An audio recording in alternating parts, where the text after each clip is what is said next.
Tens of thousands of football fans came to Highbury. Electrifying. Yes, guys, welcome back to the Cannon Podcast. Happy Tuesday, I think, when you'll be hearing this. Hope you've had a good start to your week. Before we could jump into this, just a quick little praise. We love you for listening to the Cannon Podcast. Thank you so much for being here. But you know how we'd love you more? If you sign up to be a Patreon or a YouTube member. No, we wouldn't love you more. We wouldn't love you more. But if you want to sign up to be a Patreon member or YouTube member, you can do so. George, what benefits do they get from being a Patreon or YouTube member? What sort of stuff do we give them? Yeah, well, you can go to your collections tab where you can find scouted rewatches as well as a plethora of other podcasts that would be well in tune with the data pod where you can find Rohan and George 2.0, as well as a collection of all of our instant reactions. Instant reactions. We've got data pod. We've got a monthly youth dive on there. We've got loads of scouted episodes. We've got a scouted episode coming out of a player I haven't researched yet, as you can tell, Hugo Ekitike, is I believe how you say his name. That's how little I know about him.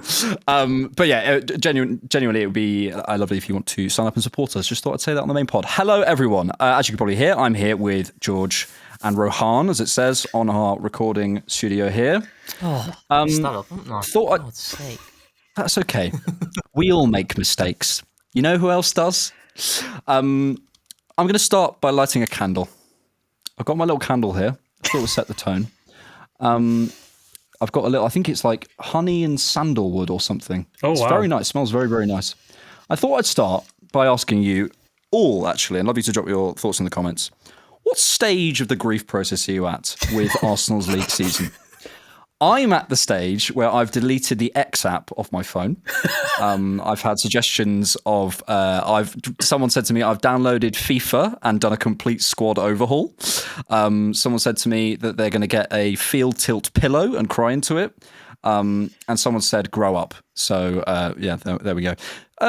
Rohan, I'll start with you. What stage of the grief process are you at? Mate, I've seen the latter stages of Arsene's reign. I've seen the Unai Emery era. I can live through this. I can live through this. As frustrating as it is, as much as I've hated this season, I'm okay. And I was never going to let yesterday ruin my day with India winning in the cricket. I was not going. I refused. I refused. You know how annoying it was, because that game literally finished at like 4:20. I was so gassed. I thought, goodness me, 10 minutes Arsenal got to play now. I couldn't even soak in the trophy celebrations. Everything. I was like, nope, not going to let this ruin it. And I'm okay. I'm annoyed, but I'm okay. George, we've started on jovial tone, but there is a serious aspect to this. Obviously we lost at Man United, which obviously we'll get into the specifics of. And it's been we're recording on the Monday evening, so we've had sort of 24 hours to process and think about it. I'm sort of caught between the huge depression and the sort of zoom out, guys, everything's fine. It was an incredibly frustrating afternoon in terms of the game itself, and we'll get into it. But yeah, maybe doing a bit of zooming out. How do you feel about this season? I mean, the league is done, in my opinion, certainly. I don't think it's worth holding any hope onto that. And yeah, just kind of, I guess, where do you begin, or where do you feel we can begin? I think that I kind of had my annoyance freak out in January. That was my peak anger. And after that point, when I had, and everybody has heard on podcasts, I still carry that anger. But it's more of a case of that was the tipping point to me where I said, okay, I have felt from above a lack of ambition, and I'm just more in problem solving mode. I'm just the kind of person, and it'll probably annoy a lot of people. I come with a lot of energy to these podcasts because I look at things that we can improve, and I don't feel like nailing to the mast things that are not in my control. That's just who I am as kind of a person. And so when I blow up and I try to say, ultimately, where do I feel Arsenal are at right now in my process to becoming the Madrid of England, which I received a lot of backlash for earlier in the season for claiming that's what I would like to be. I start asking myself, okay, are we still a team that I look at as a reference for how I would like to play? Broadly speaking, yes. Am I still a team that I believe is going to be a consistent title challenger in the next couple of years? Yes. Is this a team that I feel has a good enough group and squad that isn't coming to an end or a cycle? Yes. So a lot of my zoomed out questions as far as how good do I feel about the club are all really quite positive. A lot of my frustrations happen more in the short term, the minutia and the timeline to which I would like to receive trophies. And that was yesterday. And I think that is something that we've been grappling with all season, and the expectation. And I know we joke about what stage of grief, but the whole idea of this process and Mikel, it was supposed to come to a fruitful end. And for, I'd say 8 out of 10 Arsenal fans, the expectation was this season. And the fact that it hasn't has led to this continuous swing in which you're either incredibly shit and we have nothing to look forward to, period, or we are a team that is so brilliant and it's almost void of criticism. And it's that weird pendulum, because I think the undertone has just been, you didn't win when I thought you would win. And it's maybe the first time in Mikel Arteta's reign, personally, where I felt we're not fighting for something major, or rather there isn't an end goal that I'm still in March. So things have fallen a little bit later, but this maybe realization has come a lot earlier on in the season, which isn't normal. I mean, his first year, we all knew the issues, but we had the hope of an FA Cup. We were performing well in the Cup and in one-off games. And so there was something to look forward to there. You know, the following seasons, the Europa League, we didn't really fall away until a little bit later, more towards April, May. Same thing kind of happened the last 2 years in our title challenge, whereas now, I would argue, you're out of major cups. The only thing that you're in is really the Champions League, and we've got Madrid, there, and the league seems done. So from a perspective of trying to maybe separate how your head feels about the future versus what your heart is kind of maybe telling you in the moment, it's broken. And I think that's a push and pull that is really difficult for a lot of fans right now to maybe describe how they're feeling about Arsenal. I don't know if that connects with anybody. I think it does, and we're all trying to find our kind of framing devices and ways of handling this and understanding it and whatever, and different stages. And I see people trying to police others, and I just don't think that's a very fruitful use of anyone's time. We're all going to deal with it in different ways. Rohan, I think like what George is saying there, well, I kind of want to make 2 points and maybe put them both to you. So the thing I was thinking about today is, I think maybe just for me, a lot of the issues I feel, and maybe why I'm feeling so dejected about this season, kind of comes a little bit from the story of Mikel, in a way, a little bit out of the club, and kind of the story of this project. In some ways, he's made a bit of a rod for his own back because it's been so linear. And this season, because it's been arguably, I'm sure people will disagree with this, but I think it's probably the first season that I would say we've regressed in certain aspects. We've had 5 years of what feels like continual growth. Let's just take points tallies. Literally, by definition, we have been growing in points tallies every single season. This is the first season we will go back. I think certain players have regressed this season. I think certain things that he's done have been repeated this season.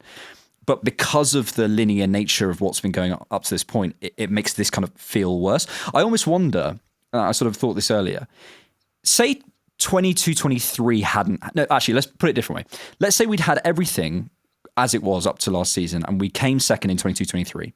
Then we had a dip last year, but then we came back up to second this year. This would all feel very, very different. But I think because it's been that constant upwards trajectory, this season really feels bad. That's kind of the first thing I'd love to get your take on. And the second thing is something George said at the top there, which is like, I think there's absolutely a valid thing in in this sort of kind of problem solving, which we should do, and we should have those conversations because they're absolutely worth having. But I also find it really hard, just for me personally, not to go, there's some really basic fundamental realities of this season that I think are really boring, that frankly dwarf a lot of those things that I think we're probably going to talk about in problem solving, which is the other team have the Ballon d'Or winner and we didn't have our players on the pitch and things like that. And I find it really hard to go into those conversations. I'm interested in your take when those things are there, because it almost feels to me like I almost don't want to talk about this, even though we have to. Do you know what I mean? That's just me personally. Yeah. I mean, on your point about the 22-23 season, and then let's say we did have a dip last season, I feel like what would have happened there is people looking at that 22-23 season as a fluke. So if we hadn't of been able to build from that campaign, which was fantastic, first 19 games of the season, hitting 50 points, and then Arsenal only really falling away when Saliba went down and then Tomiyasu as well being the backup, although there were clear frailties there in terms of transitions and in terms of being too vertical. But I think that had we have not been able to sustain that in the following season, I think there would have been a big narrative of it being a fluke and it being a massive moment of Arsenal having a lot of luck, which I wouldn't have agreed with. So I actually do think that it was very important for Arsenal to have that season last year in which we went up another level. I think there's a really interesting debate amongst Arsenal fans of which season was better, the 22-23 season or the 23-24. And we did a TCP live on it before where, we were ranking the seasons. And as a fan, the 22-23 season was my favourite. But from a completeness point of view, the 23-24, post 2024, Arsenal operating at 100-point pace, that for me was Arsenal's best version.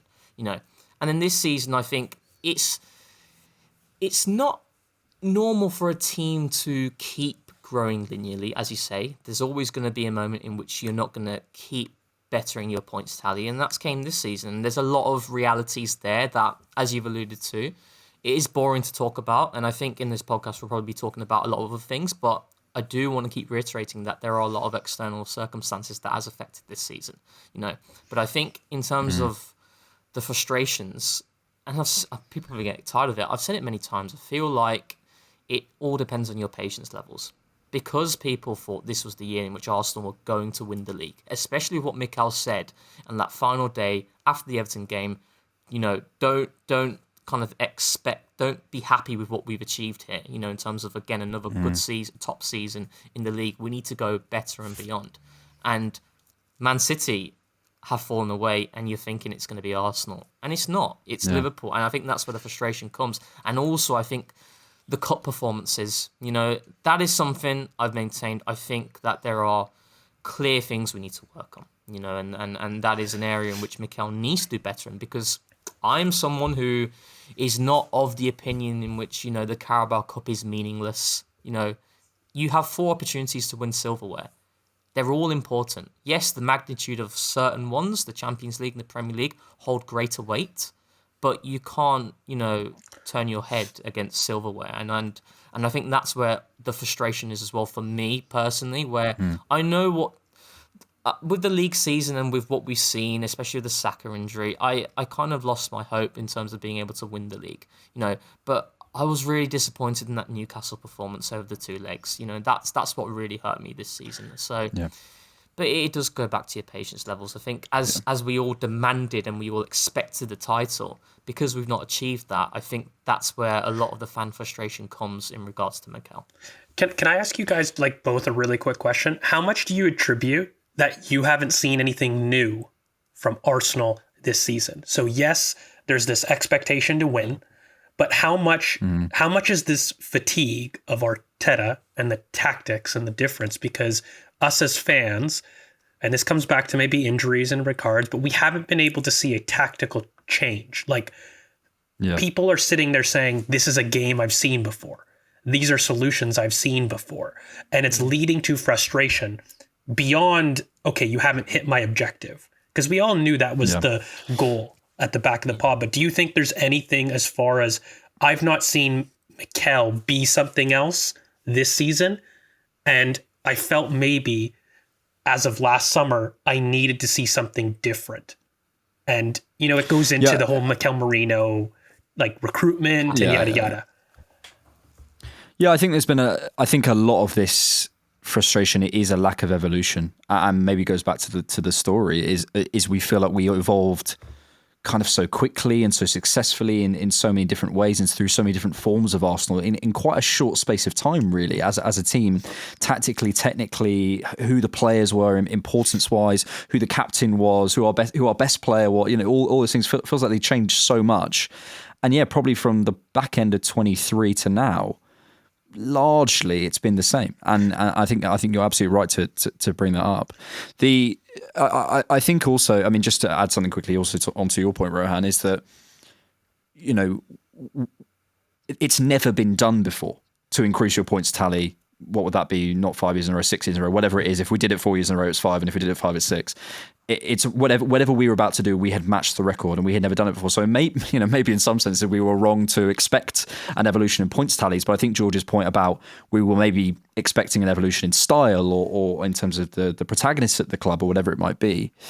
George, my before we get to the United game, my best mate James Carragher has said that he thinks, and your best mate as well. I don't think I've ever seen you hate anyone as much. Has said he thinks we've seen peak Arsenal under Arteta. Do you see that? Do you think we have peaked?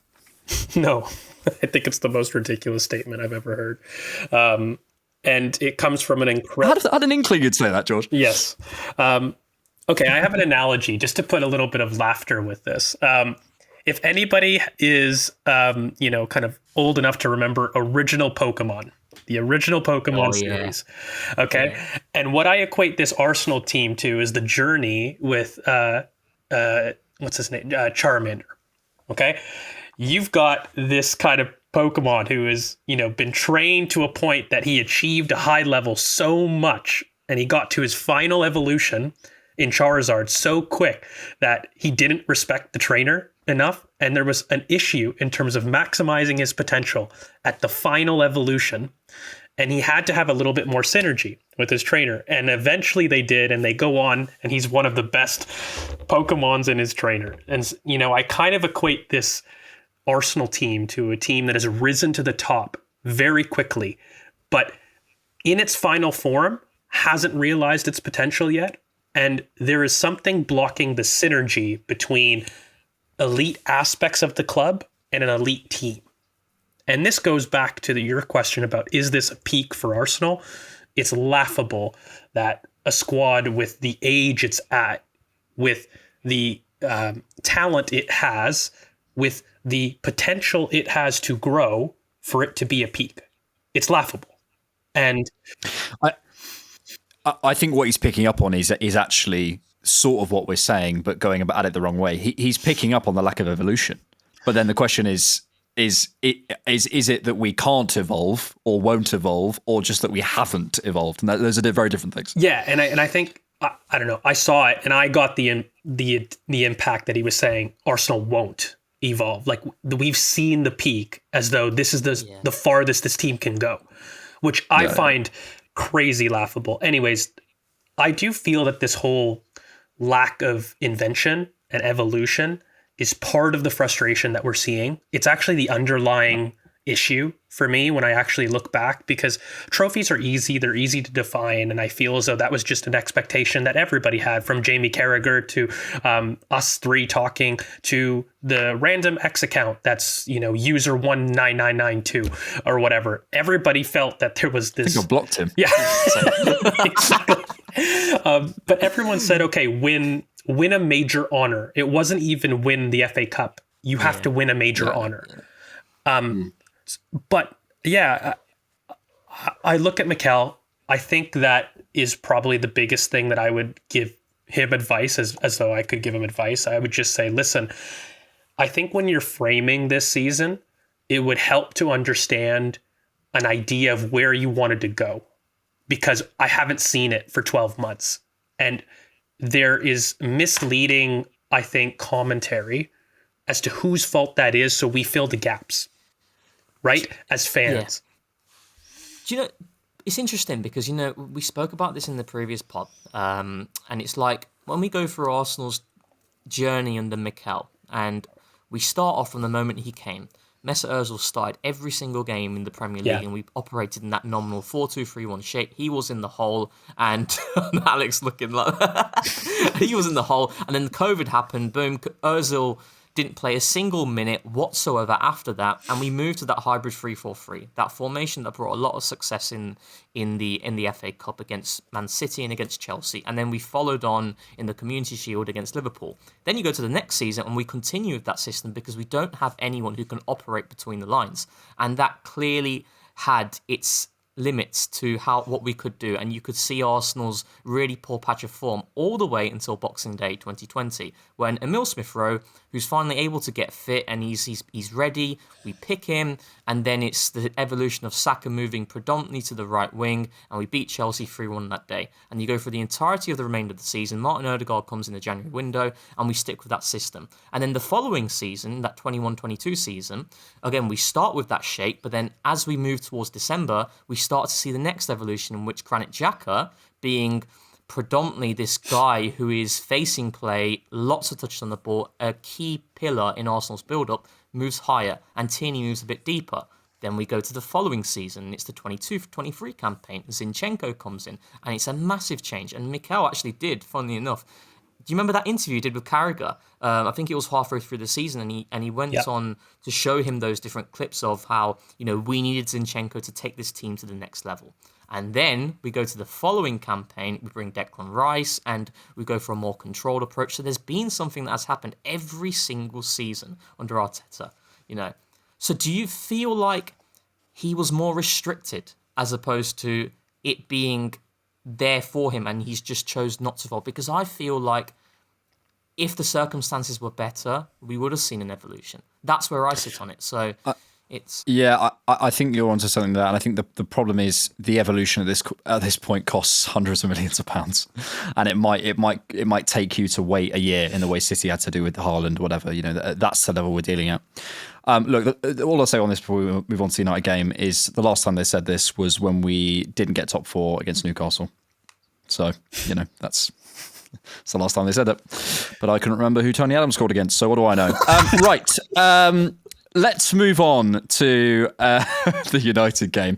The first half was typical Arsenal 24-25. So, and we'll come on to that in just a second. Just in terms of the incidents. Actually, Rohan, I'll come back to you quickly on this because this is kind of the thing I was saying to you earlier. I find this this is the thing. It's kind of a theme for me at the minute for a couple of weeks. I'll get over it. I'll get over myself at some point.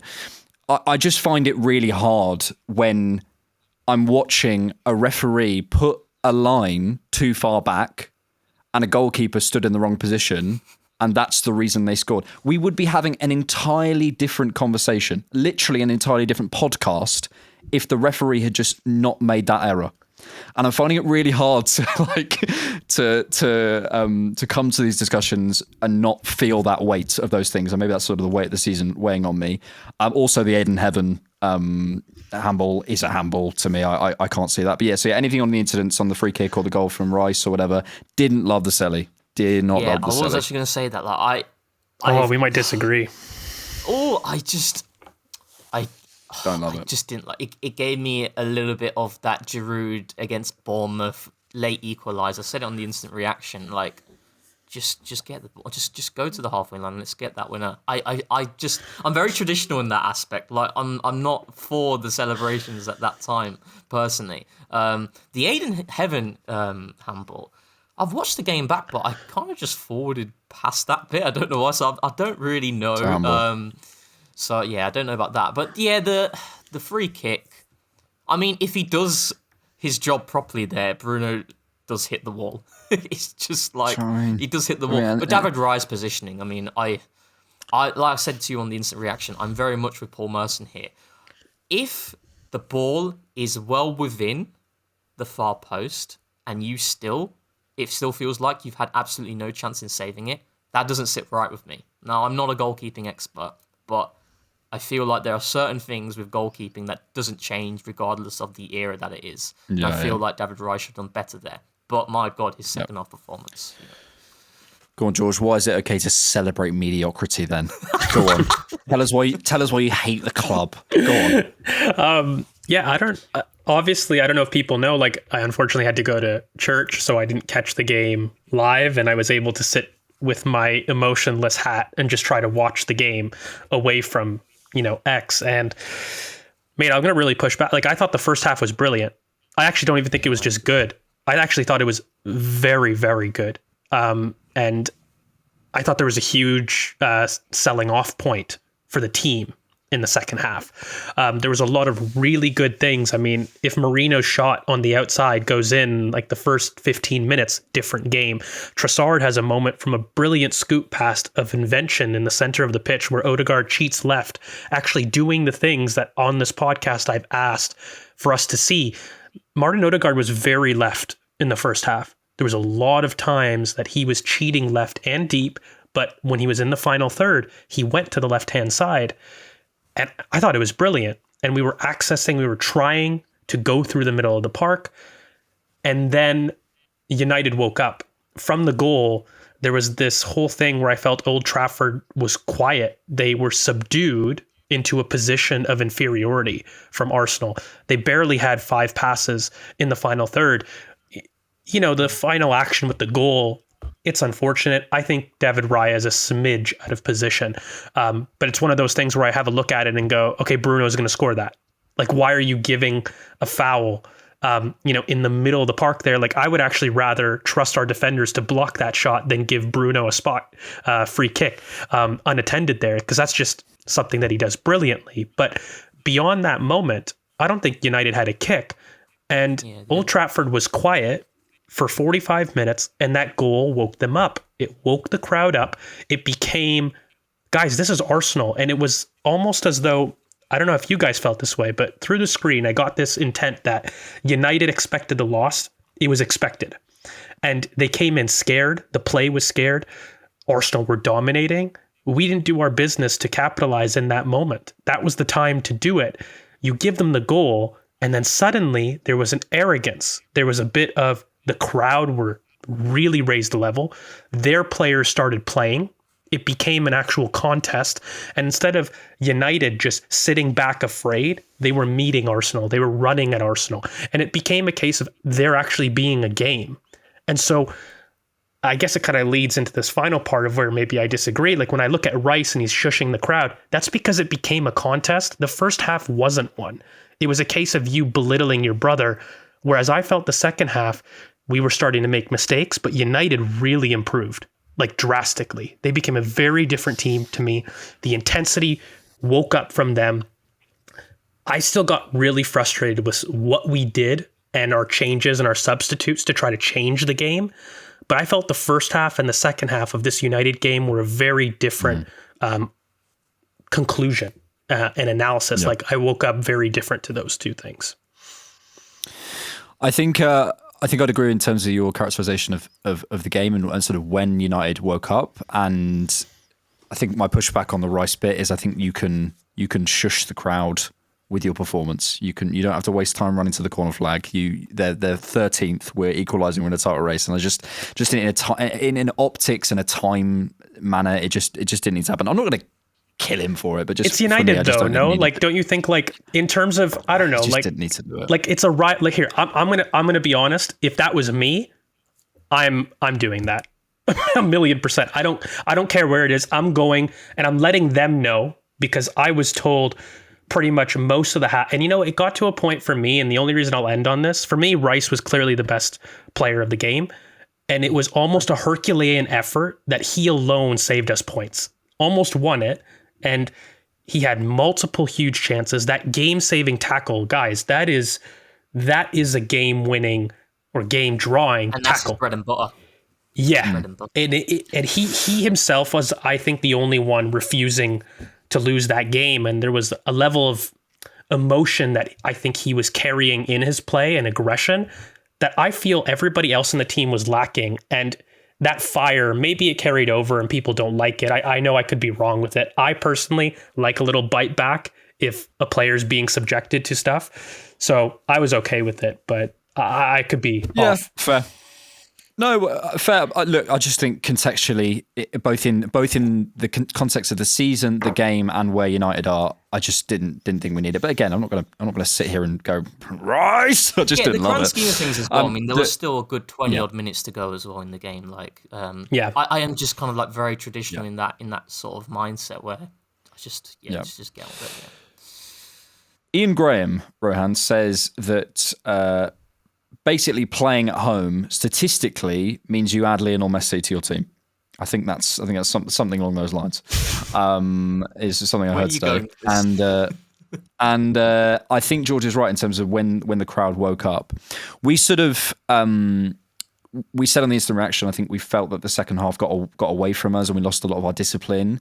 For me, I pin it down to a lot of the physical stuff. I think when we've got teams penned in, we don't need to worry too much about the duels. But if Casemiro is winning the most duels on the pitch, if Casemiro has his best duel performance in a Man United shirt in the Premier League, that tells you something about how we approach the second half. I felt technically, in terms of retaining the ball, controlling the football, playing the right pass to the right man at the right time, at the right pace, in the right context, we really got away from ourselves in the second half, and I think the crowd woke up, and I think that's, to me, really all there is to it. I think in the first half, and I'd love to hear your take on that, but also just quickly to add on the first half, I think we can go. The only thing I'd say is in this game specifically, I didn't love the use of the wide areas. I want to be specific about what I mean. We've spoken before about the lack of the overlap, and we'll come to specific players in a second. When we go wide that much, if you watch maybe the opening, and probably not the opening 15 minutes because we were quite good, but sort of the second half of the first half, I felt we went wide a lot of times with just no fruits. The ball came straight back to us, and we were circulating the ball. We're looking for something, and that's fine. We're looking for something. But when we, as a team, systemically, and as we see on those, as we know from Data Analytics EPL, our best friend on X, the amount of times we go wide, I really, as an evolution for Mikel, and this game exemplifies it, I need to see more from the wide areas. If you're not going to give me an overlap, I'm okay with that. I at least need something on the underlap. I at least need you to work an angle on the outside. I at least need you to see you play that ball back and then make that run in behind. If you're not going to give me an overlap, I'm annoyed about it, but okay. And I felt this game we really struggled with that in the first half. But to be honest, I think I'm nitpicking on that first half, and I think that's, to be honest, I think we were just lacking a final action, and sometimes that's all it is. But yeah, thoughts on maybe the first and second? I said the same on the instant reaction to what George alluded to. I really liked our first half performance, and I actually agree with the commentary. It's like, look at the way Arsenal play and how they're moving the ball, how they're moving United, getting into the final third. There was a lot of really good ideas, and actually in terms of accessing zone 14, I think that was one of our better performances, especially in that first half. Mm-hmm. I know Casemiro's dual numbers at the end of the game was really good, but I'd love to see what his numbers were in that first half. He couldn't get a sniff in that game. And likewise, Bruno, they couldn't get a sniff in the game. Every single time. United tried different ways to kind of escape Arsenal's press. They tried to play through. They weren't able to do it. They tried to go over the top. We won every single second ball, I'm so sorry to do this. I unfortunately opened the dreaded website to check the Zone 14 numbers, and I've just seen a quote from Antoine Semenyo saying, Antoine Semenyo names the Emirates as his favourite ground to play in, but I'm not going to tell you the reason why. Just wanted to say that, George. Sorry, carry on, Rohan. But I'm going to check that Zone 14 thing because I think you're right. Yeah, I felt like we did so many good things, and I do want to go on the frustrations after rewatching. There were quite a few for me, but like the idea, like Arsenal, one thing that's very consistent with Arsenal in terms of whether they play a back five or back four, there is a consistency in terms of the shape that they're going to look to predominantly do. And what I mean by that is United set up in this 5-2-3 shape that collapsed into a 5-4-1 in certain moments. And Arsenal this season, every single time they face that sort of team, they go with 6 across the front line in order to kind of decouple and open up that space centrally because you've got an overload. Now, I think we can have a conversation on where we're putting certain players in that shape. That is something that is frustrating me personally. But that first half, it was that final action that let us down. And that was the story of it. The second half, like George alluded to, I just felt we were struggling to compete in a lot of those duels and those 50-50s. But also, I got a little bit of the 22-23 season towards the end of that campaign type Arsenal second half performance where we were rushing it so much when we were on the ball instead of trying to be a little bit slower and pinning United in. I didn't think we did that enough in that second half. It reminds me a lot of when we played West Ham back end of the 22-23 season where we drew 2-2.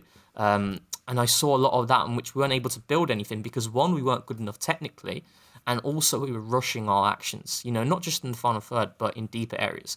Your point about the wide areas, and I guess we can kind of take this to maybe the next topic about our usage of certain players, and Ethan Nwaneri in particular. Just quickly, because it would annoy me listening. have a guess. Zone 14 touches, PSV versus United. I'd say double. We had 31 against United. How many did we have against PSV?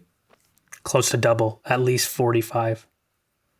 15 against PSV. So you're right. Yeah. Mad. I mean, I genuinely like. This is where it's difficult on an instant reaction because obviously emotions are high, aren't they? And it's people are frustrated with the result, as am I. And the second half played out like that, but you're right about the first half. Let's talk about the second. But the second half, as I alluded to, I just felt we rushed a lot, and it did give me that 22-23 back end of the season vibe of Arsenal being very quick in their actions and not being able to retain the ball. But in the wide areas, I guess we can kind of take this to the next conversation. But I just don't like certain things that we're doing. We can open that up. George, I know I'll let you two nerds battle out about Ethan, but I think quickly, just to maybe add on to the point from earlier, I think we've talked many times on this podcast about complementary pairs and all those sorts of things, and I think the Ben White of it all maybe needs to come up. But one of the things that I struggle with is the players in the half space, to me, especially on Ethan's side, I'm going to say the players on the half space on Ethan's side, when that ball goes wide, they don't move. And actually, I'm going to be fair. It's both sides. The players don't move often. So whether it's the fullback or whether it's the central midfield or whatever it might be, when that ball goes in there, or not that they don't move, but I see a lack of reactivity. That ball goes wide and it's almost like they're waiting. They're saying, come to me in the half space. Rather than the ball's gone wide, I'm going to make a run or I'm going to make an angle or I'm going to position myself so once I receive in the half space, I can go. I feel like one of the ways we don't support our wide players is the player, whoever that is, just wants to receive it and keep that same tempo, keep that shape. There's many issues with our wide areas. That's another one for me. But specifically on Ethan, yeah, go for it. I know you got thoughts. So respectfully, when you have a redundancy on the pitch and players that want to be in the same areas as each other, you have confusion. One of those things is that I think Ethan is not Bukayo Saka. I don't want to take Rohan away from this, but this idea that you're going to ask an interior player who is at this moment in time not a big space player. I think he will become one, but at this moment in time, Ethan is a combination quick pot shot impact. And what I mean by that is every single one of his top contributions, okay, they come from instinctual finishing, they come from instinctual release, and they come from a congested area that he's opening up, whether that be on the outside, whether that comes from wide coming in. But regardless, it's about a quick snapshot in the final third that within 2 to 3 seconds, he's released it. And when you're asking him to be the one holding width in order to allow the Urian Timbers, the Martin Odegaards to underlap and to receive in those areas and ask him to create from very wide positions, I find that frustrating for a player that we know is one that comes alive central. And this isn't Bukayo Saka, who, by the way, is a freak in the Premier League, period. There's nobody in the Premier League that creates as consistently as Bukayo Saka, as wide as he does. If you go on data EPL analytics, you look at that zone, by the way. We should get him on the show. We really should. We keep quoting him. But if you look at his total XG Saka's created, it's legitimately on the touchline. It's insane. There is nobody that is able to consistently do that. Why? Guys, that's the farthest area from the pitch. It is the most difficult creation zone. So when I'm asking Ethan, who is our current biggest goal threat, to be the widest of the front six, I have a problem with it fundamentally. And I think the first half, there was a lot more willingness for Martin Odegaard to cheat left.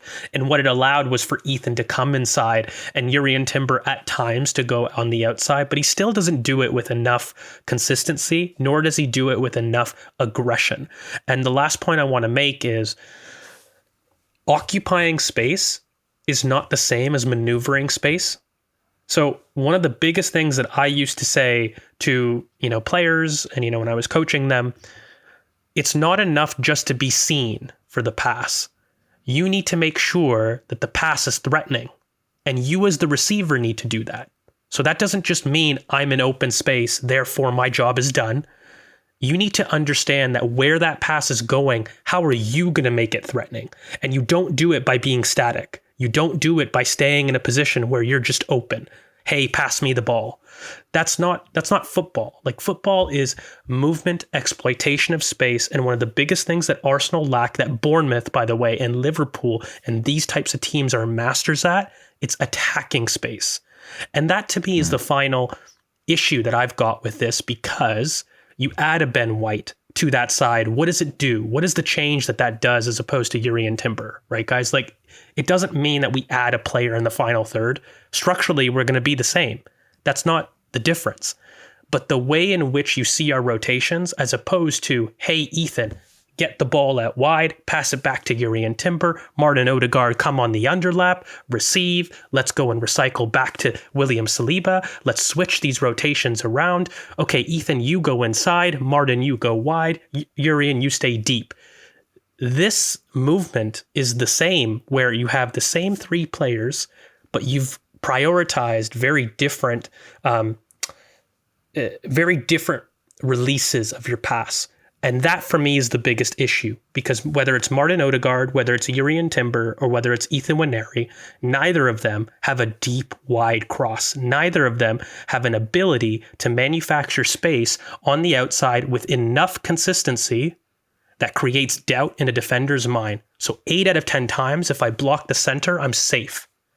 And that mentality and that like tweaking for me is the biggest issues that I've got with an Ethan Nwaneri. So I can't see him wide, but it's not just that. I need to see more dynamism in the way that we create space out wide, so that the space on the inside becomes more open. They need to commit players wide, because if they don't, that's where the space is. So that's like my biggest frustrations with it. Yeah, I think it's really well laid out, and then, then you go down the cascade. Okay, well then, if you're not going to pair him with that type of player on the outside, I need more on the underlap. I need more inside, and if you're not going to give me that, then I think Rohan. It's funny because George's spitting ball knowledge, but I don't believe a UEFA Pro licensed coach doesn't know this. Like, and the one brain stuff that Mikel talks about in terms of, like, I don't believe, if we could sit Mikel down and say, do you believe Ethan Nwaneri is best at creating chances from wide? I don't think he'd say yes. We don't know on the fitness of Ben White, but we also see this in other areas. This isn't something that is exclusive to Nwaneri. This isn't something exclusive to always when players are fit or aren't fit. We've seen this with Odegaard, we've seen this with Martinelli, etc. Why do you think this happens? Because we do end up with square pegs in round holes, and you can sort of understand it sometimes because there's fitness issues, or maybe you're trying something, or maybe there's just stuff we don't know. But when you see it over extended periods, when players are fit, it baffles me, and I wonder. And actually, something that I felt very vindicated in this Patrick Davison interview, which I want to talk about in just a second. He says, one of my biggest things as a coach is putting players in positions where they're comfortable. And I was like, aha, I knew it. But he makes that point. So I'm going, okay, well, if that's the case, why are you doing this? Yeah, exactly. So this is actually, I'm glad you said this, because this is actually probably my biggest frustration with Mikel, right? So Mikel talks a lot about flow, units, partnerships. He speaks about so much, and he speaks about it really well. He's done so many press conferences in which he talks about it, and he actually loves the tactical questions. If you see him, when he's actually always out the rush. Yeah, he absolutely loves it, and I really like his responses. But I don't feel like I always consistently see Mikel balance the team accordingly in the absence of certain players. Now, I'm kind of maybe contradicting myself, because I do believe that Mikel has coped really well with adversity this season in the league. I stand by that in terms of results. But I still think when we look at Mikel's tenure at Arsenal, and you go back to the Zinchenko, when we signed Zinchenko, Kieran Tierney was still playing in certain games because Zinchenko's fitness wasn't consistent. But what did we ask Kieran Tierney to do? We didn't ask him to hold the width and play to his strengths. We asked Kieran Tierney to invert, come into midfield, and he said it in an interview. He accepted the coach there in terms of he just couldn't do what Zinchenko could do, And he can't. It's not ingrained in Kieran Tierney. He's been playing in Scotland, and not playing in that type of style. But Mikel persisted with it because I feel like with Mikel, what it is that he wants to keep certain dynamics intact as much as possible. So when a player comes out, he wants to bring someone in and he wants to try and keep it that way. And that's why I think with Ethan, and this is why I tweeted at the gym, just thinking about Arsenal, where we're asking Ethan Nwaneri to do things that he is not going to be able to do to the player that he's replacing right now in Bukayo Saka. Now, I tweeted out and I said, Brian Mbeumo, I'm a massive fan of Brian Mbeumo, but I feel like we don't necessarily need to go hard for that type of player because stylistically, Ethan can allow us to do certain things in the absence of Bukayo Saka and ease the burden that is placed on Saka's shoulders. But that doesn't mean play Ethan in the exact same way as the way we play with Bukayo Saka because they're not the same type of player. And I really push back on this argument in which, Saka's out, we need to bring someone and they need to do the same thing. It doesn't happen. If Liverpool lost Mohamed Salah, there'll be no one who could do what Mohamed Salah does. Why? Because he's a freak. And you can't have two freaks in the same position of the pitch. What do you mean you can't perform at Ballon d'Or level? What's wrong with you? And it doesn't, it's not just exclusive to Ethan. You can go back to Declan Rice. Declan Rice had a fantastic game yesterday, but I still don't like the way we're using him. I genuinely don't like it. And I've said this many times, and this is where it's kind of like, results-based analysis goes the other way. A player has played really well, but I can still sit here and think, I don't like the way we're using him. And there's a long list of players in which I don't think Mikel has done the best job in terms of allowing them to flourish. He picked up on it about Martinelli. When he played Martinelli right wing the first time this season from the get-go against Ipswich, if you're an absolute dweeb, go and watch that Ipswich game back, the full 90, right? The first half, he had Martinelli very much chainsawed to the touchline. The second half, he got Martinelli more inside. He got him more inside. Kai Havertz was drifting wide, and he was saying post-match how Martinelli, we can't do certain things in the absence of Bukayo with Martinelli there. It's a different player, and he accommodated there. But I don't think he does it consistently for certain players or when we're in that sort of situation. And we want to draw easy narratives like Mikel, does this or doesn't do this or whatever. But it's really hard because you don't know what information is available. You don't know who's fit. You don't know what they've been told to do. You don't know if it's just an execution issue. You really don't know. Someone I recorded with actually had a really interesting theory. He thinks it was this, there was a game with Kivior when he asked him to play inverted. I actually can't remember the game. Yeah.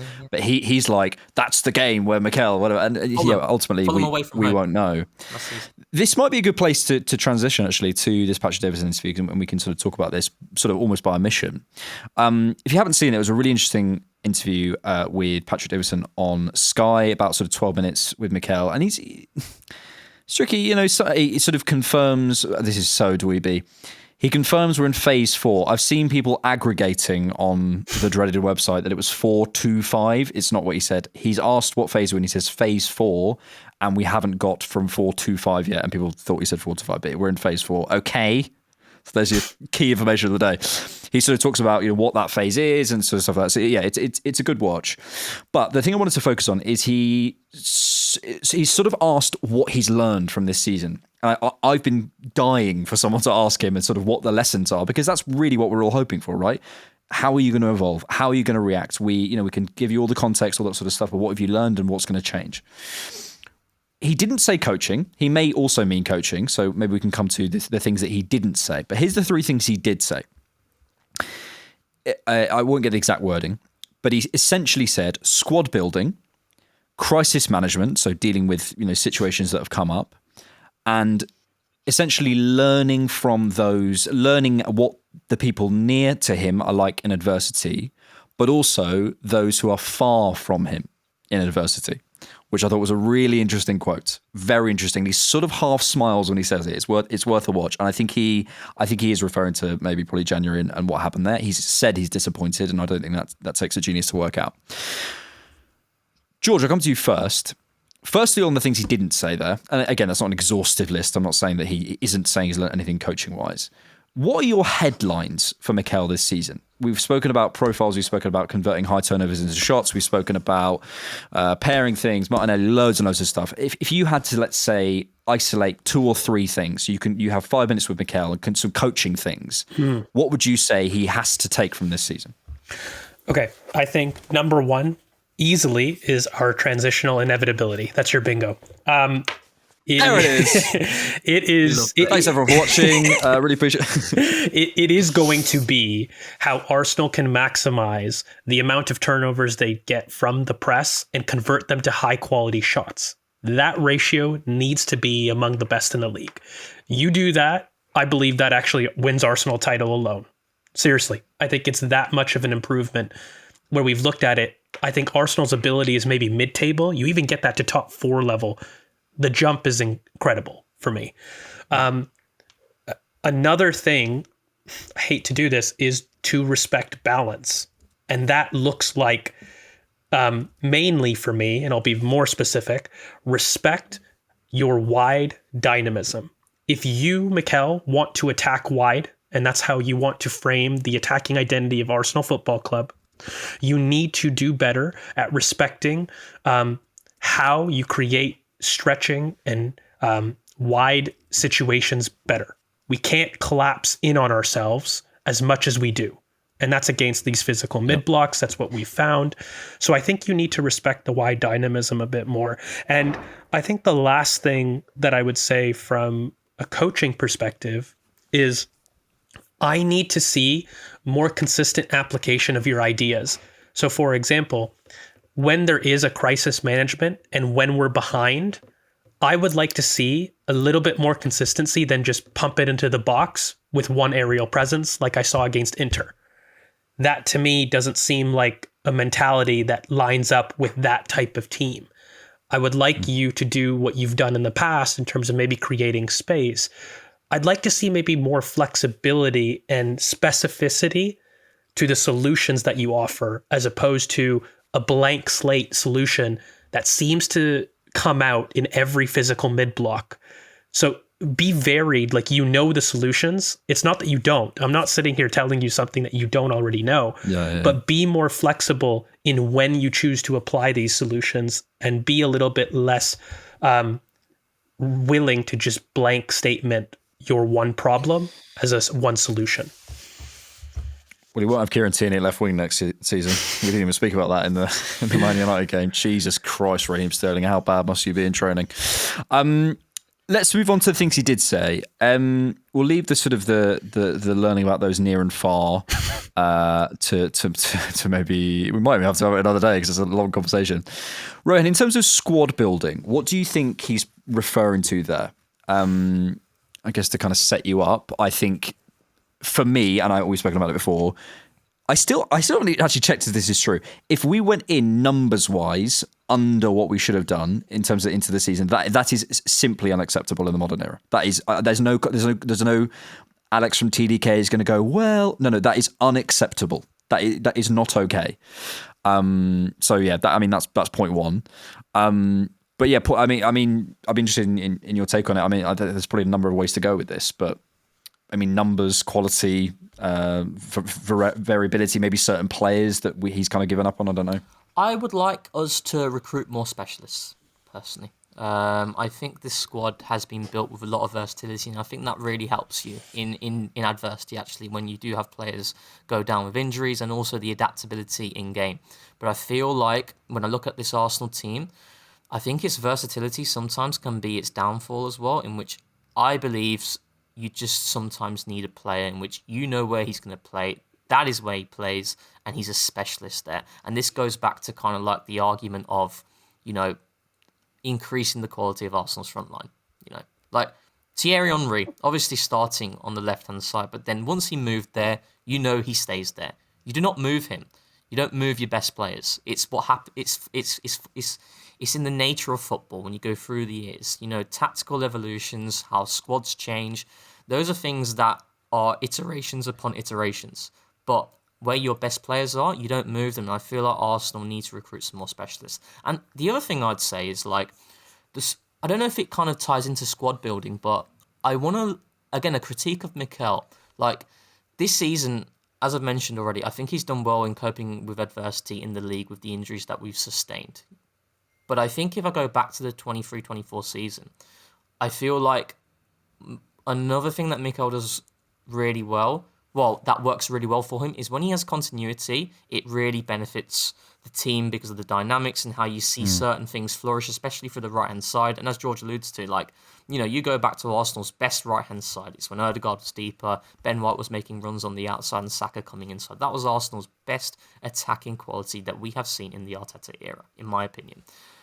But I think one of the problems with Mikel is sometimes he doesn't rotate his squad enough. You know, when there is an opportunity to do that in a dead rubber game, when the game is completely done, like Luton last season, in which we're winning 2-0, you can make changes in that second half. You know, there are like Sheffield United, 6-0. You can make changes and rotate the team there. I want him to keep players warm because actually, I don't want to be a hypocrite here because in the summer, I was actually quite happy Fabio Vieira went out on loan. I was quite happy Reece Nelson went because these guys weren't playing. I don't like the idea of hoarding players and not giving them the opportunity when there are opportunities to give them it. You know, like it's one of my frustrations, and that's why I was happy that Reece managed to get a loan. Obviously, the injury is unfortunate, but I certainly want Mikel to be able to rotate his squad better when it is fully fit. I don't think we have seen that under Arteta. We have seen him rotate this season because he's had to. You know. Oh mate, you've just given me a massive what if on Reece this season. Jesus Christ. Yeah, I largely line up with a lot of what you say there, and I think the point on specialist is really good. I think sometimes, and this is maybe a kind of a learning for me, is, you know, in this space, right? Is like, I think sometimes other teams and other fans and people from outside who are smart can tell you quite a lot about yourself. You can get so caught in club specific stuff and your conversations with people who love Arsenal that you just go, oh, but you guys are outside, you don't understand. Everyone was saying for like 5 years we need a forward, and we've all finally come around to it. And I think it's like, you know, there is something in that in terms of almost understanding what people say about you. What Nuno Espirito Santo said about us, I know we literally didn't have a forward, but I also think there was something in that in saying like they're not going to threaten from there, and there's a reason.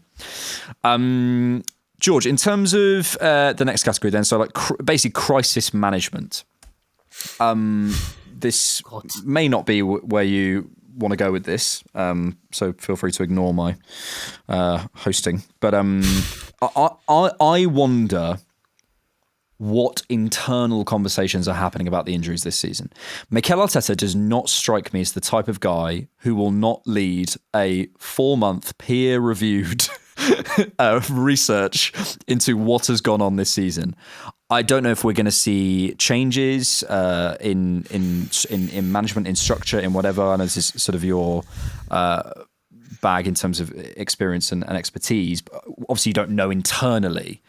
But I wonder how Mikel feels about the management of the minutes. He's got to take his part in it as well, because there's management of the minutes. But in terms of the management of the players, the recovery, all those sorts of things, I wonder if we'll see some changes. I did get kind of some flack for what is admittedly a gut feeling about who I feel is to blame and the internal politics that have happened this season. And let me just say those quotes in that interview does nothing to dissuade it, and in fact just reinforces what I have felt. There is a different mentality as far as certain individuals in the club that seems to be a bit more risk averse in general. When you have a crisis and how you respond to it and making a safe call versus what maybe Mikel has been intuitively telling you is different to his philosophy. But that clearly won out regardless. So when you're talking about lessons, listen, you may feel a certain type of way, but I, as the manager, feel very differently. And I would like to recruit somebody in Andrea Berta, who, again, it'd be lovely if you guys want to check out the main pod that we did on him. I think has a very similar aggressive personality to Mikel as far as crisis goes, or as far as disagreements go, and as far as they go in solving a problem. He, regardless of what you feel about the quality of the transfers, Andrea Berta is somebody that gets stuff done. Very nuanced negotiator. This is somebody that is quick to his negotiations. And to me, Mikel isn't indecisive. I may not agree with all the solutions, but one thing I will never critique Mikel for is not being decisive in attacking the weakness of a squad, a club, and the mentality. That has been something that he has always been brilliant at. And so, from my perspective, who was conservative? Why were you conservative? And why did that win out when the playing staff disagreed? And solving that bridge is what I think he's talking about as far as crisis management goes, because regardless, it's a solution that's flawed. We've talked about this at length, so I don't want to bore people and just repeat things that I've said before. But to me, when he says the response to crisis management, I don't think that means we just made the wrong moves. It's an attitude. No. It's a critique on a personality, and it's a critique on the approach, not just the solution. And that, to me, is a bigger problem, actually. Yeah, I think you've hit on something there. And I think that probably extends to everywhere in the club. The transfers, the injuries, the recovery, the canteen, the start. But a side note, I know we feel our club is going terribly. Has anyone seen any of the clips of Jim Ratcliffe and Gary Neville talking? Oh, yeah. I mean, hilarious. Washed. That club. Done. See ya. Also, just to close on that as well, because I think it's a good point. This is such basic analysis, so please forgive me. But if you look in terms of how many deals Berta gets done per window, that's what I mean. It's like 9 or 10 every time. Yeah. It's a lot of churn, and it's not just 1 year or two; it's every single year. So I think we can expect the aggression certainly in the market from him, and then whether that extends to the medical staff or changes or whatever it needs to be, whatever he is referring to, which ultimately we can't know. We'll see. Let's come to this final quote before we come to the questions from you, lovely listeners. It's really interestingly phrased. Again, I can't play it here, so please go and watch it. But he essentially says you learn a lot about the people near to you and you learn a lot about the people far away from you. And that's nothing he's phrased before. And the way he delivers it and the way he sort of smiles when he says it, and also the fact that we know he was disappointed with what's happened. Also the fact that even just things like Jason Ato hasn't got the internal appointment that maybe some people were not expecting, but it might have happened. I think there's something here. Rohan, I'll come to you. I'm not going to, the relationship between Mikel and the we can't comment on that. We don't know. But I wouldn't, again, going off sort of George's gut feeling take, my gut feeling is Mikel will be furious about what happened in January. When I watched that interview, again with Patrick Davison, but after the game yesterday where he storms out when he's being asked about that, he must be pretty angry about the way January happened, but secondly the fact that he is the guy. I remember this point in All or Nothing where he said and I'll go out there and I'll defend you as I always do, but I have to take that flak, and he's never going to change. That's who he's going to be. But internally, I bet it's the exact same thing. I'm going to go out. Wouldn't there, you be livid at that? Oh, I'd be fuming. I'd be furious. I'll go out there, Sal and Josh, because you didn't want to pay an extra £10 million for Ollie Watkins or whatever it ends up being. And I'll play Marino at centre forward, and I'll get all the memes made about me and all the Sky Sports analysis and all the art, and the face being the face of the project. Because also that's the response. If he won something, he'd be the face of it as well. Mm-hmm. So you have to take both sides of it. But I do, that's my, again, we don't know, but gut feeling. It's like, for example, right? I'll give you an analogy. You're at uni or whatever, and you're on a group project, and it's just in a pair, and you're pulling your weight, but the other person's not pulling their weight, but you're too much of a nice guy to kind of wrap them in. And you take that stick when it's that big presentation because you're doing the predominant hard work, and you take it, but deep inside you're fuming because he has cost you of getting the highest possible mark in that project. That is very much what we saw in the January window, in which Declan Rice could not have been any more explicit about what Arsenal need. We're bringing on Kieran Tierney left wing at Old Trafford. We're bringing on Kieran by the way, over the guy we signed last summer as well. Way, it's not even like a youth player or someone we've had for years. Where it's the guy we got last summer. It's the guy who, by the way, Kieran Tierney, hats off to him, because every single time he's came on, he's put a cross on a sixpence every time. Every time. Yeah. So hats off to him. But bearing in mind, as much as I love Kieran Tierney, this is the guy that we evolved away from with Zinchenko coming in. We evolved away from that type of player in Kieran Tierney. And fast forward now, he is being one of our super subs at left wing. that's a frustration that Mikel has, and he's the one who has to front it, doesn't he? So, I mean, George mentioned we all did that live show on deadline day. It felt like the board had written the season off, and I don't like writing seasons off midway through when there is still so much on the line. And I don't agree with this idea that Arsenal couldn't have taken any risks on the forward line when we know it's the biggest area of the team that we need to invest in. Like there was no one out there, mate. There was no one out there. And then I see Ollie Watkins score again against Brentford, have a good performance. I'm looking at what we have. I'm thinking, good Lord. Do you know what's annoying as well? And George, I know you want to go, but just quickly, on Ollie Watkins, he'd be the perfect second forward this summer. It's so annoying. It's not even like he's just like a short-term solution. He's the perfect second forward. We know what Ollie Watkins is like as a player in terms of his all-round game. We know how good he is. Now look at his numbers as well. Wherever he has gone, every single season, his numbers are insane. Like, go on, George. Yeah. So the one thing that I do want to say is, I think that interview, by the way, is very specific about people near you. And when I look at the Jason Ado criticism that I see, Mikel doesn't agree that he is the problem. That is somebody near him that's been near him the entire time. Okay. And when you look at blame, this very much for me was the people on the footballing side have had a disagreement with people on the non-footballing side. As far as Mikel is concerned, the people near me in my training ground, their approach, maybe not disagreement, but their approach is very different to people that are far. Am I making that up? That we got that was reported. I might be making that up. It's certainly rumored. That like there was something between Tim Lewis and like you literally exactly what you're saying in terms of the football people and the non-football people. I think there was certainly some rumors about that. I think it was rumors. That's been I'm not going to hide. I've laid that claim. I believe that this has been the case for a while. It was you. It was potentially me. Like I've blamed. You started the rumor, essentially.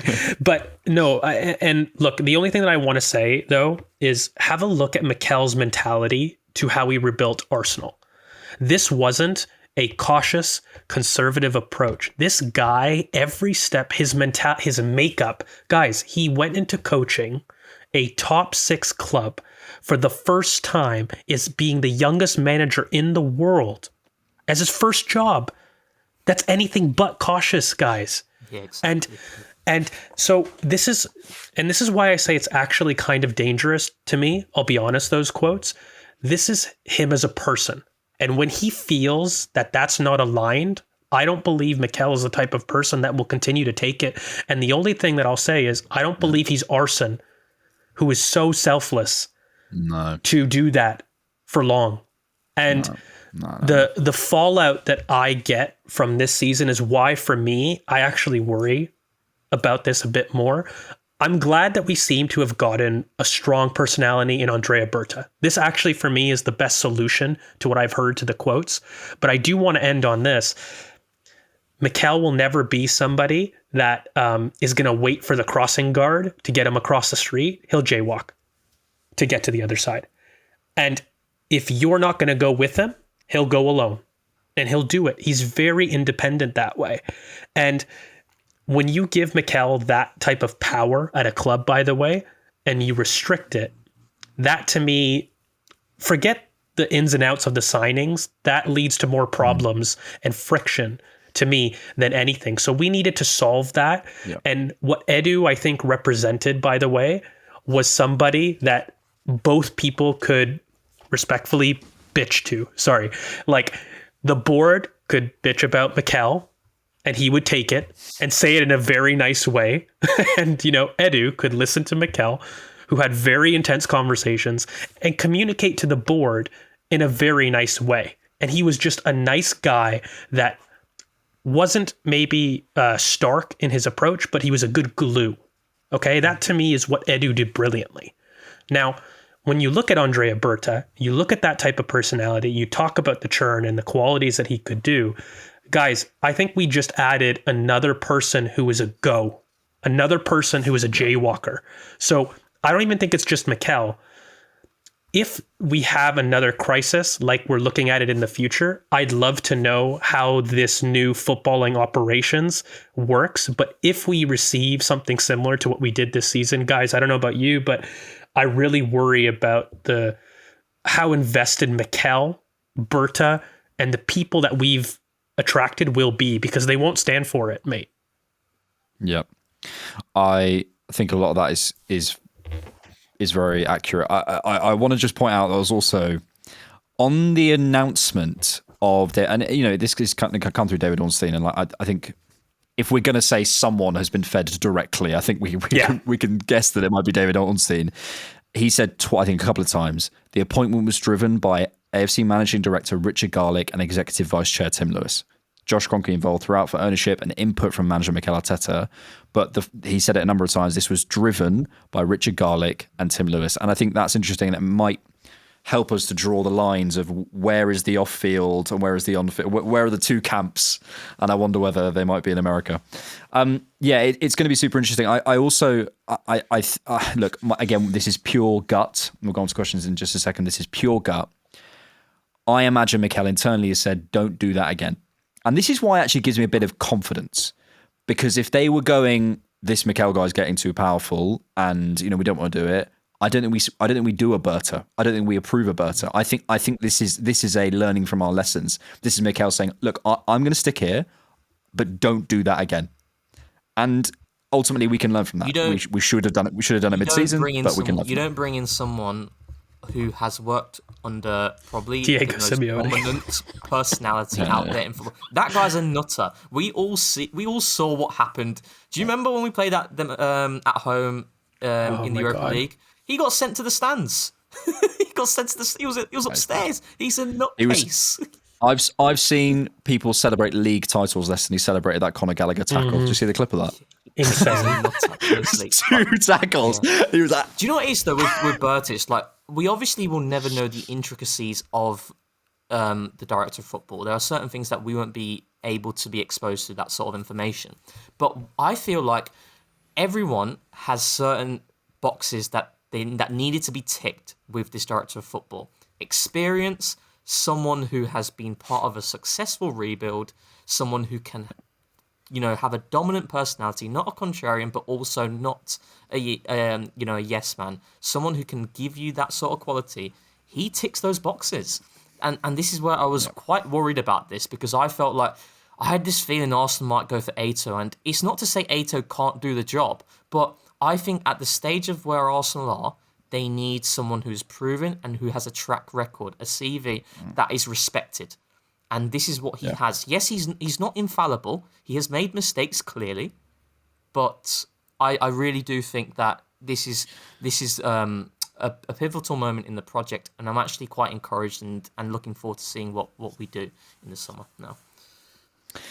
Let's move to some questions. If you'd like to ask us questions on Discord and get sort of more priority questions, please do join us on Patreon or as a YouTube member. You can get access to the Discord from there. So we will start there and then move on to, as I'm now calling it, the dreaded website. Forder has come in and says, is the perception of Ødegaard being less effective against low blocks something that needs to be taken seriously? If so, is a more creative midfielder a bigger transfer priority rather than another 6? I know, George, we potentially wanted to discuss whether we needed a 10. Maybe Fabio Vieira can come into that. Also asks, is it true George's PhD thesis is on sleep apnea and its potency in breaking down mid-blocks? Is that true? There's certainly a mid-block from the brain, physiologically. It's good. Rohan, I'll come to you first.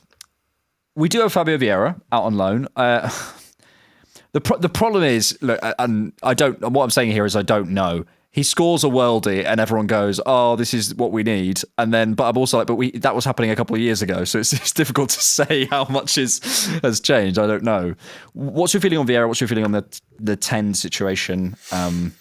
Maybe let's steer clear of the Ødegaard conversation. Yes, I've always thought of Fabio Vieira. I just don't think he's been given enough opportunities. I've felt that. I genuinely have maintained that. Like, I hear the physical concerns. I get that. But I just think that this is a player who's not been able to get a consistent run in the team. And I think when you're not able to, when you're not given that, it makes it difficult for you to make an impact. And that's where I stand on it. In terms of Ødegaard, though, I know I won't go too much into it, but I think like with Martin Ødegaard, it goes back to what happens in this summer window and how Arsenal evolve this squad, and can he adapt into a role in which he is high. He's the guy receiving in the block, high in the final third, and he's going to make that final action. That is a question that remains to be seen. That we don't know the answer to that yet. Whereas I think someone like Yves Monieri, and also Fabio Vieira, that is who they are. That's who they are and where they want to be in the team and where they thrive in. So I'm actually looking forward to seeing that. I don't believe Arsenal should recruit for a number 8/10. I think we've got options there, personally, and that's why I feel Ethan saved us a lot of money.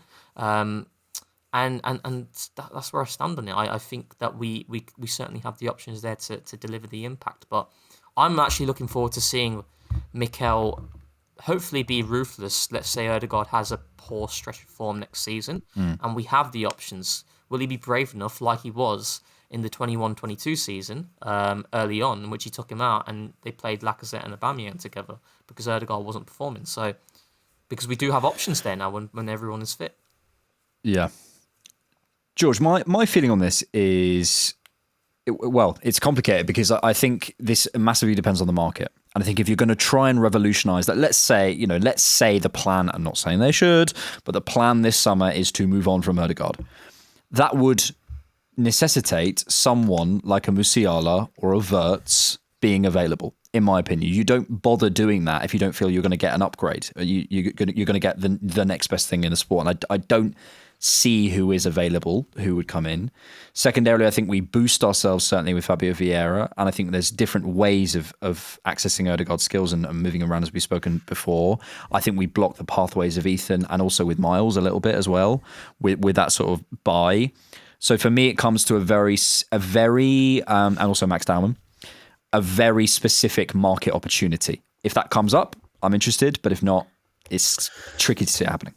I'm just all about traits for me, and fundamentally I need to see the option.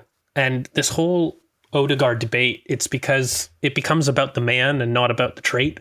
And we did a whole scouted about where he provides his biggest impact, so I'm not going to regurgitate our feelings about the analysis of the player. But one thing that I want to ask like you really quickly in a round of questions is, we've talked about him having an influence passing wise in the middle third. That's fair. Who's one of our top targets in midfield? Zubimendi. That's there.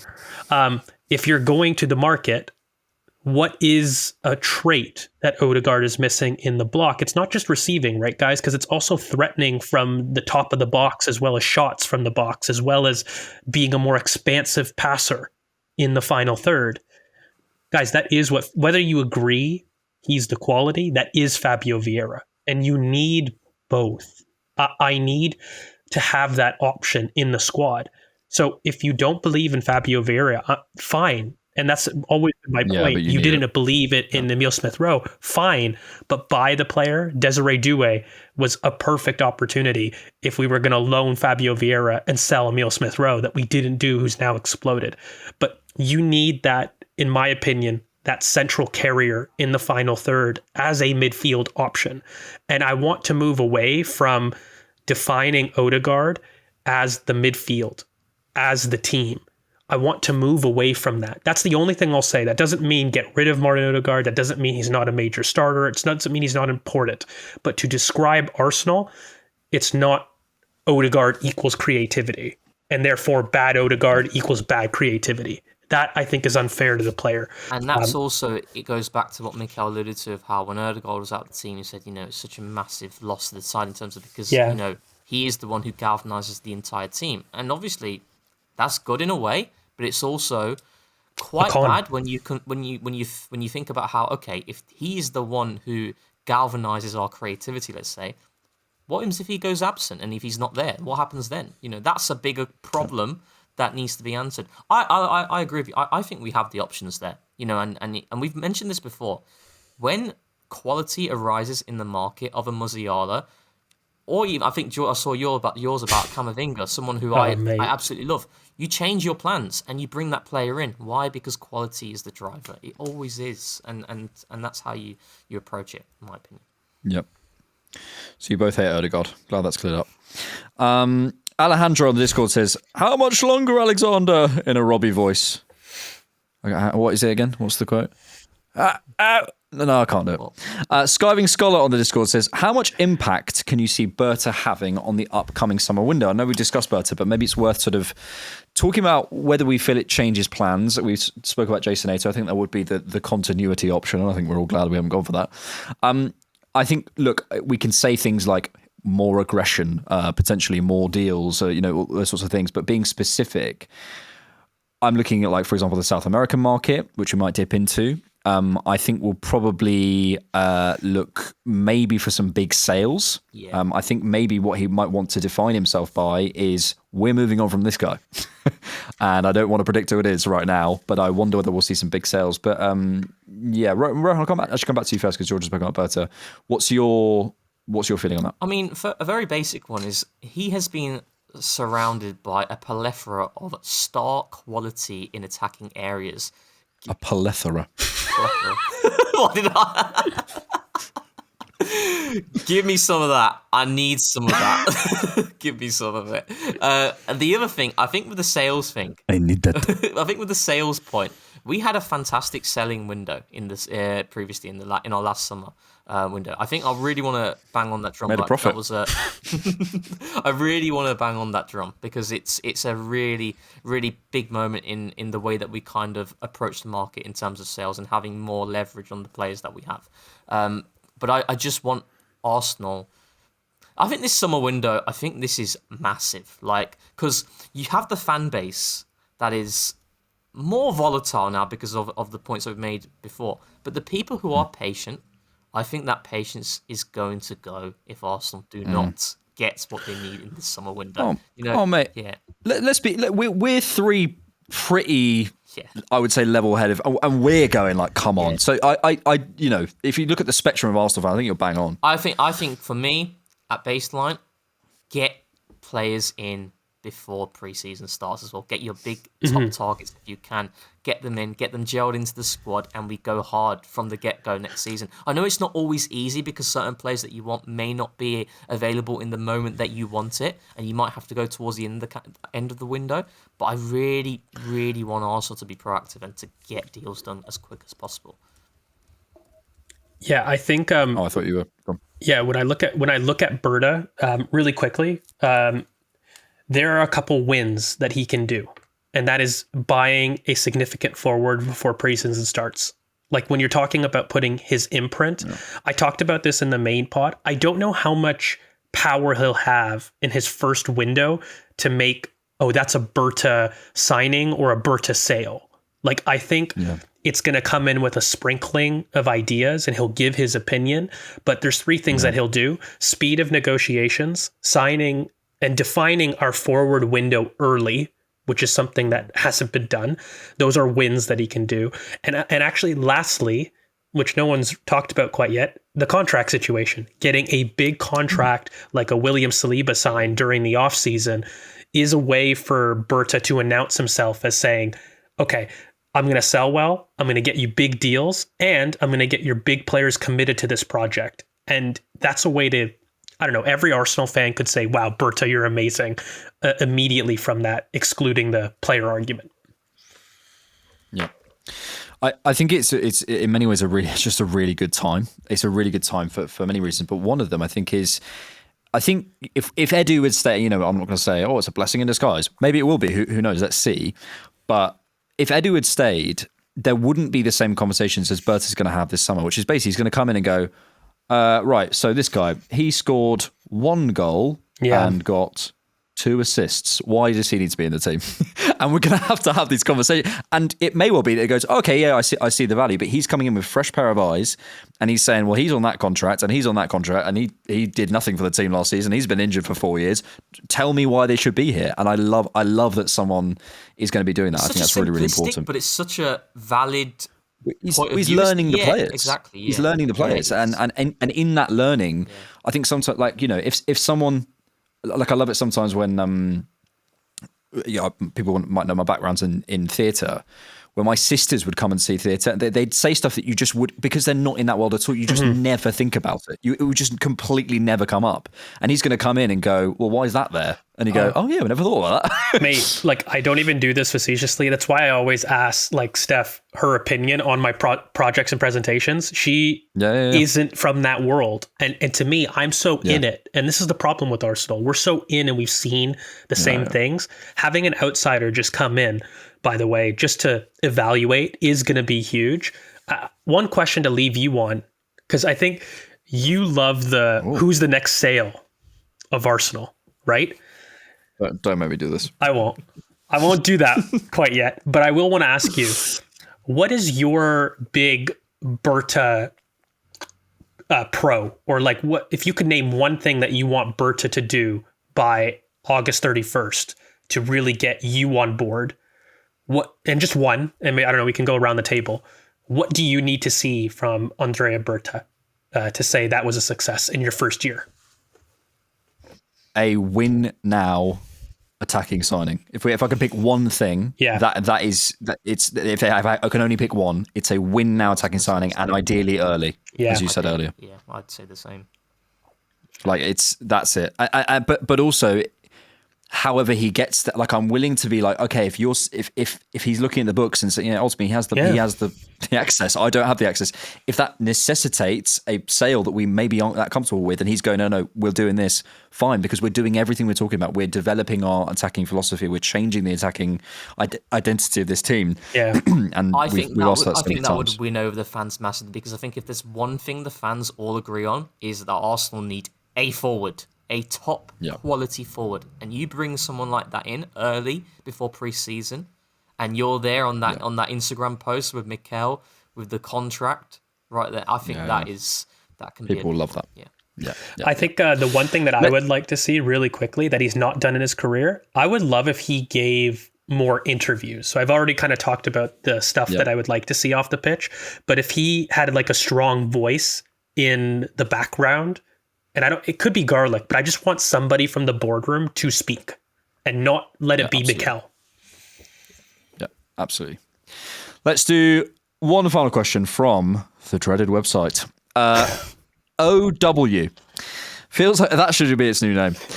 Feels like it's very much, Elon, if you're listening, feels like it's very much a case of just going through the motions until the end of the season. Is this a mutual feeling, or is there anything we can cling on to until May? Let's ignore the Champions League. Let's just talk. Oh, maybe not ignore the Champions League. Maybe we're going to win the Champions League, guys. What do we think? If you don't believe, you can't achieve. Don't let your dreams be dreams. Live, laugh, love. That's what I say. That's my analysis for the day. Oh, God. If you can't picture it, you can't do it. What else was on my mum's tea towels at home? Other stuff. Don't stop. There's nothing for us in the league.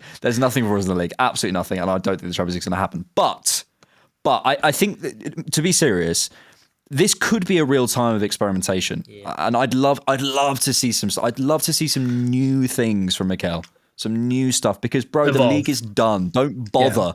Yeah. Don't give us this. We'll fight till it. Shut up. The league is done. Like, don't do that. You're wasting time. I don't care if the quality's bad. Show me something new that you wanted to do. Show me the intent. Like, I just want to see something that I haven't seen before. A new solution, and I don't care if it doesn't work out. Personally, I'm gonna judge how I feel the approach will happen in the future, because this is a problem for me that we're not going to get rid of. Like, it's the last remaining hurdle. If Arsenal want to win silverware, that's how they do it. So show me a new innovative solution to it. Right, we're well past Rohan's bedtime, so we'll finish there. But thank you so much. Please. Just win some games. Win some blooming games, man. I'm tired of talking the draws and losses. How's the coaching going, Rohan? Any good? You've got a cap on as well. Any good forehands that we should know about? A Roger Federer regen. Thank you all for being here and listening. If you got to this far, we really appreciate you. As we said, you can check out all the exclusive content and stuff on the Cannon Podcast. We've got midweek PSV game. We've got a Scouter coming out on Friday. We've got TTB Live and all that good stuff. Currently trying to find anyone who's available for the instant reaction on Sunday because I'm taking my girlfriend to the Arsenal for the first time. Isn't that nice? Aww.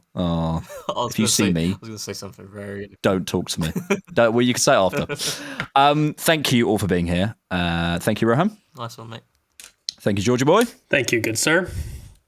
Thanks for watching and listening, and thanks, unfortunately, for keeping it Arsenal.